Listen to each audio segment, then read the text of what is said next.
ये कहानी है मायापुर की रहने वाली सविता की।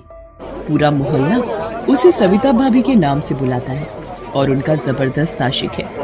वो भी क्यों ना, सविता भाभी ने अपनी अदाओं से सभी के दिल पर जादू जो चला रखा है।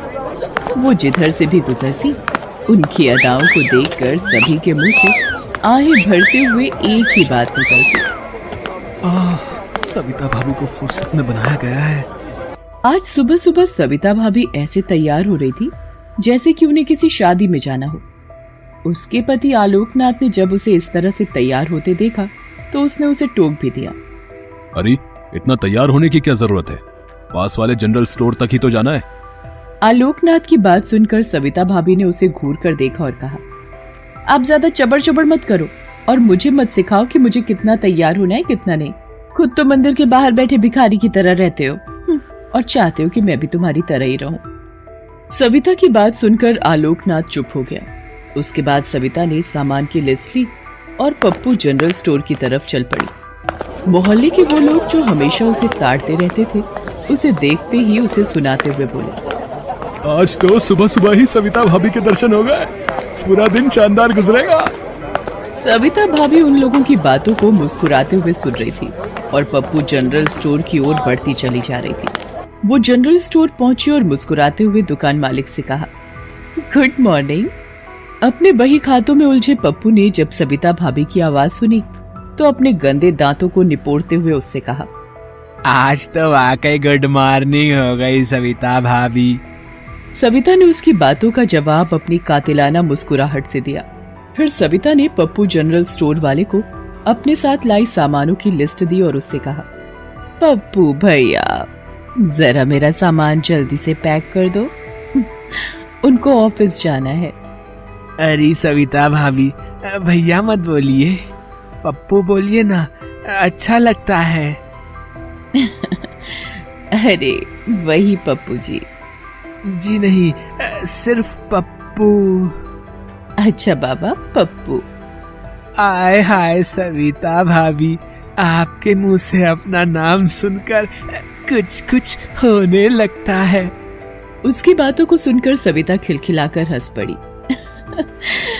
सिर्फ कुछ कुछ ही होता है पप्पू जी। सविता ने ये बात इस अंदाज में और लंबी लंबी सांसें लेते हुए कहा कि पप्पू झेंप सा गया और सविता से कहा, सविता भाभी मैं घर पर भी डिलीवरी देता हूँ, अगली बार से सिर्फ कॉल कर दीजिएगा, बंदा आपकी खिदमत में हाजिर हो जाएगा। बंदा? मेरा मतलब है आपका सामान आपके घर तक पहुँच जाएगा। फिर पप्पू ने सारा सामान उन्हें दिया और 4000 रुपए का बिल सविता को थमा दिया। बिल देखकर सविता ने कहा कि क्या पप्पू जी, आपने कोई छूट नहीं दिया क्या? आपको तो पता है मैं आपकी परमानेंट ग्राहक हूँ। अरे ऐसा नहीं है सविता भाभी, मैंने तो आपको पूरी छूट दी है। वो क्या है ना कि पूरे 4 महीने का बिल है ना, इसलिए इतना अधिक है। ओह, मैं तो भूल ही गई थी। अच्छा इसे भी लिख लीजिए, अगले महीने सारा क्लियर कर दूंगी। सविता की बात सुनकर पप्पू उसकी तरफ घूर कर देखने लगा तो सविता ने कहा, कोई प्रॉब्लम तो नहीं है पप्पू जी? प्रॉब्लम? अरे नहीं नहीं। सविता ने अपना सामान उठाया और फिर से एक कातिलाना मुस्कान देती हुई वहां से चली गई। ये उसकी अदाओं का जलवा ही था कि पूरे 1 साल से वो बिना किराया दिए ही किराए के मकान में रह रही थी। पिछले शनिवार को भी जब मकान मालिक उदय चंद्र किराया मांगने गया तो, क्या उदय चंद्र जी, मैं कहीं भागी तो नहीं जा रही आपको छोड़कर? आई मीन आपके मकान को छोड़कर। अरे सविता जी, मैंने ऐसा तो नहीं कहा, वो तो मैं इधर से गुजर रहा था तो इस तरफ भी आ गया। ये सुनकर सविता ने अपना हाथ धीरे से उदय चंद्र के हाथों पर रख दिया और तेज आहें भरती हुई बोली, हाँ क्या उदय चंद्र जी, आप बिना बड़े मतलबी हैं, इधर से गुजर रहे थे तो आए, कभी मन बनाकर भी आइए, हमें तो आपका इंतजार रहता है। सविता की बात सुनकर 3 बच्चों के पिता उदय चंद्र का दिल भी किसी फुटबॉल की तरह उछलने लगा। वो उस दिन भी बिना किराए लिए सविता के यहाँ से वापस चले गए। इस तरह ना जाने कितने लोगों से सविता ने बिना पैसे दिए अपना काम निकाल लिया था। उसका पति जो बहुत ही सीधा था और मामूली तनख्वाह पर नौकरी करता था, उसे ये सब बिल्कुल पसंद नहीं था, लेकिन सविता ने उसे पूरी तरह दबा कर रखा हुआ था।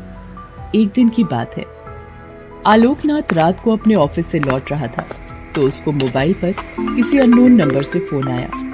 हेलो, आलोकनाथ जी बोल रहे हैं? जी, आप कौन? अरे आलोकनाथ जी, नाम में क्या रखा है? वो आपसे एक काम था। जी कहिए ना।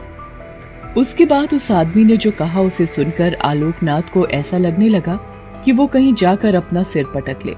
बार बार उसके कान में उस आदमी की वही बात गूंज रही थी। अरे शर्माइए मत आलोकनाथ जी, खुलकर बोलिए ना, क्या है आपकी बीवी का रेट? देखिए, मैं आपसे तमीज से बात कर रहा हूँ और आप हैं कि मेरी पत्नी के बारे में उल्टी सीधी बातें कर रहे हैं। अरे ऐसा क्या कह दिया मैंने? पूरे मोहल्ले में आपकी बीवी की अदाओं के चर्चे हैं। अरे हम तो सिर्फ उन अदाओं की कीमत पूछ रहे हैं। आलोकनाथ क्या जवाब देता, उसने फोन काट दिया। उस दिन के बाद तो कोई ना कोई उसके फोन पर कॉल करता और उसकी पत्नी का रेट पूछता। एक दिन तो मोहल्ले का एक आदमी जिसका नाम अमर था, उसने सामने से ही आलोकनाथ से ये बात पूछ दी। ये आप क्या बकवास कर रहे हैं अमर जी? भला इस तरह की बात कोई करता है क्या? आपको पता नहीं हम लोग कितने सीधे साधे लोग हैं।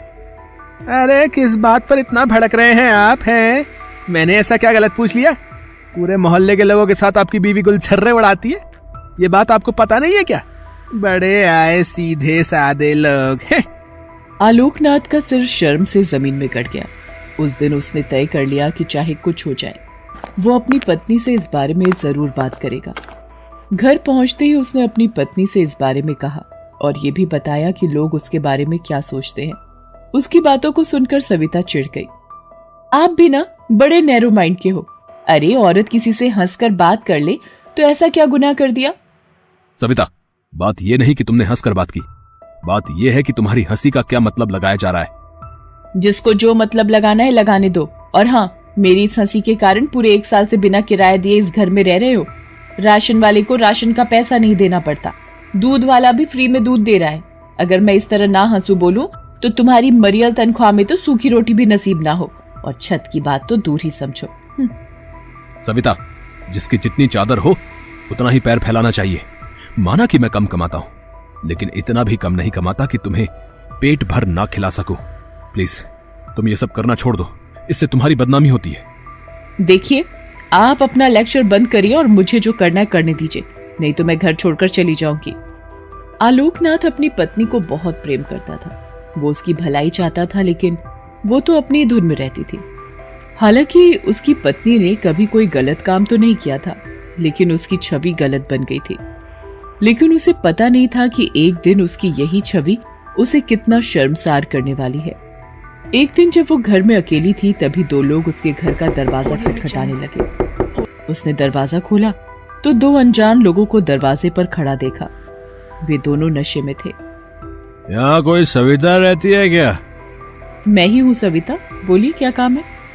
काम तो वही है जो पूरे मोहल्ले के साथ तुम करती हो, बस वो हमें तुम्हारा रेट पता नहीं है। जरा वो बता दो तो काम हो जाएगा। उन दोनों लोगों की बात सविता ने जब सुनी तो उसे बहुत गुस्सा आया। ये क्या बकवास है? होश में तो हो तुम दोनों? पूरे मोहल्ले को मदहोश कर रखा है और हमें होश में रहने को कह रही हो। ये कहकर वे दोनों सविता से बदतमीजी करने लगे। संयोग से उसी समय आलोकनाथ वहां पहुंचा। उसने उन 2 लोगों को अपनी पत्नी से बदतमीजी करते देखा तो वो उनसे भिड़ गया। तुम लोगों की हिम्मत कैसे हुई मेरी पत्नी से बदतमीजी करने की? अबे चल चल, बढ़ाया पत्नी का पहरेदार। उन दोनों आदमियों ने आलोकनाथ को बहुत मारा, लेकिन आलोकनाथ भी हार मानने वाला नहीं था। उसने भी उन दोनों को खूब मारा। एक का तो सिर भी उसने फोड़ दिया।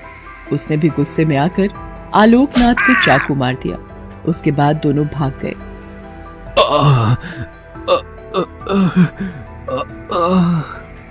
आलोकनाथ के पेट से खून निकल रहा था।